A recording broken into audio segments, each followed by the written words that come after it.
America ने क्यों कहा है कि रूस से हथियार खरीदना भारत का हमें चिढ़ाता है, और आखिरकार भारत ने अब इसके मामले में क्या एक्शन लिया है। क्या सीडीएस अनिल चौहान जो पहुंचे थे वो जानबूझकर उन्होंने ये बात कही कि नुकसान तो हुआ, लेकिन क्यों हुआ उस बात को जानना ज्यादा जरूरी है। हमेशा की तरह जानने को मिलेगा बहुत कुछ। आइए जानते हैं इन खबरों को विस्तार से। अमेरिकी वाणिज्य सचिव हार्वर्ड लुटनिक ने हाल ही में वाशिंगटन डीसी में आयोजित US India strategic partnership forum में भारत और रूस के बीच हथियार सौदे को लेकर चिंता व्यक्त की है। उन्होंने कहा है कि भारत का रूस से हथियार खरीदना पहले अमेरिका को गलत तरीके से प्रभावित करता था। हालांकि उन्होंने ये भी जोड़ा कि अब भारत और अमेरिका के बीच व्यापारिक और रणनीतिक संबंध मजबूत हो रहे हैं और जल्द ही दोनों देशों के बीच एक व्यापार समझौता हो सकता है। लुटनिक ने भारत के रूस से हथियार खरीदने की पुरानी नीति को एक ऐसी चीज बताया जो अमेरिका को परेशान करती थी, लेकिन अब भारत अमेरिकी हथियारों की ओर रुख कर रहा है जो संबंधों को बेहतर बनाने में मदद कर रहा है। भारत और रूस के बीच रक्षा सहयोग का एक इतिहास है और लंबा इतिहास है। 1960 के दशक में भारत ने रूस से विभिन्न हथियार प्रणालियां खरीदी, जिसमें MiG-21 लड़ाकू विमान, T-72 और बाद में सुखोई 30 MKI जैसे उन्नत उपकरण शामिल हैं। ये सहयोग भारत की रक्षा जरूरतों को पूरा करने के लिए महत्वपूर्ण रहा, खासकर उस समय जब पश्चिमी देश भारत को उन्नत हथियार देने में हिचकिचाते थे। भारत ने रूस के साथ न केवल हथियार खरीदे बल्कि तकनीकी हस्तांतरण और संयुक्त उत्पादन के समझौते भी किए। इसका एक प्रमुख उदाहरण ब्रह्मोस मिसाइल है, जिसे भारत और रूस ने संयुक्त रूप से विकसित किया है। हालांकि भारत के रूस से हथियार खरीदने की नीति ने अमेरिका के साथ संबंधों में कई बार तनाव पैदा किया है। खासकर 2017 में अमेरिका ने countering America adversaries through sanction acts लागू किया, काटसा, जिसके तहत रूस से हथियार खरीदने वाले देशों पर प्रतिबंध लगाए जा सकते हैं। भारत के S-400 मिसाइल रक्षा प्रणाली के सौदे ने इस तनाव को और भी ज्यादा बढ़ाया, लेकिन देखने को मिल रहा है कि अब थोड़े बदलाव आ गए हैं और इस बदलाव का असर दिखना शुरू हो गया है। भारत और अमेरिका के बीच ट्रेड डील को लेकर लंबे समय से बातचीत जारी है, लेकिन अभी तक एक अंतिम समझौता नहीं हो पाया है। डोनाल्ड ट्रंप लगातार भारत विरोधी कदम उठा रहे हैं। उन्होंने एप्पल को भारत में फैक्ट्री लगाने को लेकर चेतावनी दी। यही नहीं, ट्रंप प्रशासन ने भारत के खिलाफ बड़े पैमाने पर टैरिफ बढ़ा दिया। इस बीच अमेरिका के वाणिज्य मंत्री हार्वर्ड लुटनिक ने भारत सरकार से कुछ ऐसी चीजें हैं जिससे अमेरिका को तकलीफ हुई है। उदाहरण के लिए आप रूस से आमतौर पर सैन्य हथियार खरीदते हैं। रूस से हथियार खरीदना हमें चिढ़ाने जैसा है। मैं समझता हूँ कि भारत ने अमेरिका से हथियार खरीदना शुरू कर दिया है, जो एक अच्छा कदम है। अमेरिका लगातार भारत पर दबाव डाल रहा है कि वह रूस से हथियार न खरीदे। इसके बाद भी भारत रूसी हथियार खरीद रहा है। वहीं रक्षा विशेषज्ञों ने अमेरिका के इस बयान पर तीखी प्रतिक्रिया भी जताई और उसे दशकों से दिया जा रहा धोखा याद दिलाया। लुटनिक ने रूसी हथियारों के अलावा ब्रिक्स को लेकर भी भारत को ज्ञान दिया। उन्होंने कहा कि ब्रिक्स डॉलर के प्रभुत्व को खत्म करने की बात करता है और अगर भारत इसका सपोर्ट करता है तो ये सही नहीं है। ये दोस्त बनाने का तरीका नहीं है और न ही अमेरिका में लोगों को प्रभावित करने का। राष्ट्रपति ट्रंप ने इसे सीधे भारत से उठाया है। मोदी सरकार इस पर ध्यान दे रही है। अमेरिका इससे पहले भी भारत को रूस से हथियार खरीदने पर गिदड़ भभकी दे चुका है।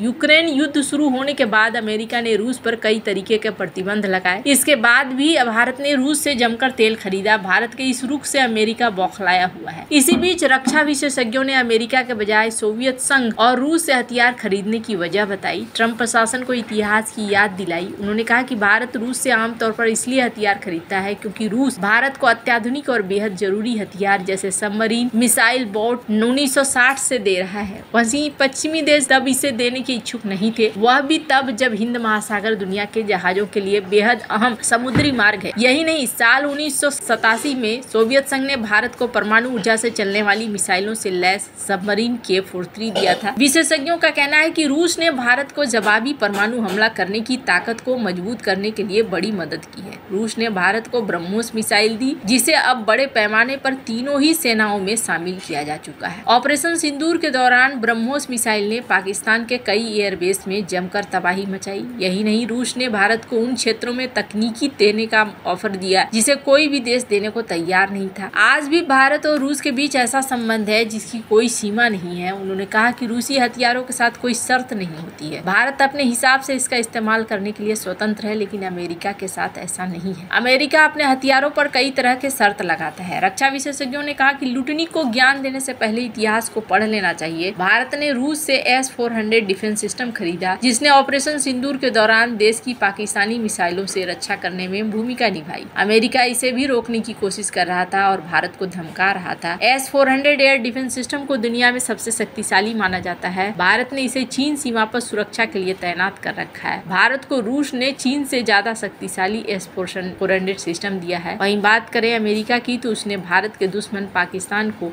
F-16 फाइटर जेट दिया है। उसे लगातार अपडेट भी करता रहता है। पाकिस्तान को किलर मिसाइल भी दी है। अभी आपको बता दूं, भारत ऐसा लगता नहीं है कि किसी भी तरीके से अब और भी ज्यादा हथियार किसी और देश से खरीदने के मोड में दिख रहा है। यहाँ पर भारत के रक्षा मंत्री ने एमका प्रोग्राम के लिए एक मॉडल की स्वीकृति दी, जो भारत के पहले स्वदेशी 5वीं पीढ़ी के स्टील्थ फाइटर जेट के विकास को तेज करने का प्रयास है। ये प्रोग्राम भारत की रक्षा आत्मनिर्भरता की दिशा में एक महत्वपूर्ण कदम है, जिसे एरोनॉटिकल डेवलपमेंट एजेंसी और रक्षा अनुसंधान और विकास संगठन के तहत विकसित किया जा रहा है। एमका का टारगेट भारतीय वायुसेना के युद्धक क्षमताओं को बढ़ाना, विदेशी हथियारों पर निर्भरता कम करना है। ये विमान सुखोई 30 MKI जगुआर और मिराज 2000 जैसे पुराने विमानों प्रति स्थापित करेगा और राफेल और तेजस MK2 के साथ IF की ताकत बढ़ाएगा। एमका एक 25 टन वजनी 2 इंजनों वाला multi role stealth fighter jet है, जिसमें बेहद खास विशेषताएं हैं। स्टील्थ डिजाइन, कम radar cross section, super cruise क्षमता जो इसे रडार से बचने और तेज गति से उड़ान भरने में सक्षम बनाता है। स्वदेशी आयसा रडार, आर्टिफिशियल इंटेलिजेंस और आधारित मिशन सिस्टम, उन्नत एवियोनिक्स, हवाई वर्चस्व, गहरे हमले और इलेक्ट्रॉनिक युद्ध मशीनों के लिए डिजाइन किया गया है। भारत का स्वदेशी रक्षा विमान निर्माण का इतिहास 1950 के दशक में शुरू होता है। अभी हाल ही में एक बयान दिया गया और इस बयान में कहा गया भारत के द्वारा कि भारत इसमें एमका प्रोजेक्ट की तैयारी करेगा और एमका के ऊपर ही अपना फोकस रखेगा। इन्होंने कह दिया कि अगर पाकिस्तान को J-20 मिलता है तो मिल जाने दो, हमें उस पर ध्यान देने की जरूरत नहीं है, बल्कि हमें ध्यान देने की जरूरत है कि हम अपने एमका को कितनी जल्दी से बनाएं। वैसे आपको बता दूं, बहुत सारे लोग इस बात को लेकर अभी भी टेंशन में हैं कि CDS ने जाकर सच क्यों बोल दिया या CDS ने ये क्यों बोल दिया कि फाइटर जेट गिरे। लेकिन काफी सोचने के बाद एक चीज समझ में आ रहा है, CDS जैसा पद वैसा नहीं होता है। कहीं ऐसा तो नहीं है कि CDS ने वही बोला जिस चीज को बोलने के लिए उन्हें भेजा गया था। अब ऐसा क्यों कहा जा रहा है, आप जरा सोचिए। CDS ने कहा कि ये इम्पोर्टेंट नहीं है कि जेट डाउन हुआ, बल्कि ये इम्पोर्टेंट है कि क्यों डाउन हुआ, और हमने फिर टैक्टिक्स को चेंज करा और हमने हिट बैक किया और 300 किलोमीटर अंदर जाकर हमने अपनी एक्यूरेसी साबित करी। अब जरा इन चीजों को निकालिए। डे 0 राफेल फाइटर जेट, इनमें स्कैल्प मिसाइलें लगाई गई जो बना हुआ था। ब्रह्मोस ये सब अपनी स्वदेशी थी। ब्रह्मोस, आकाश-3, S-400, रुद्रम और इन सिस्टमों ने हेडलाइन बनाया। नाविक, भारत का अपना GPS, इन्होंने हेडलाइन बनाया। इसका मतलब क्या समझते हैं? इसका मतलब ये है कि भारत ने अपने हथियारों से अपनी सुरक्षा की और यही शायद वजह है कि भारत के IAF चीफ अब सीधे कहते हैं कि हम एमका पर ध्यान देंगे। अगर सारे बिंदुओं को मिलाएंगे तो कुछ ऐसा ही नजर आ रहा है। वैसे आपको क्या लगता है इन सब मामले में, आपकी क्या राय है? कमेंट कर जरूर बताएं। जल्द मिलते हैं अगली वीडियो में नई खबर के साथ।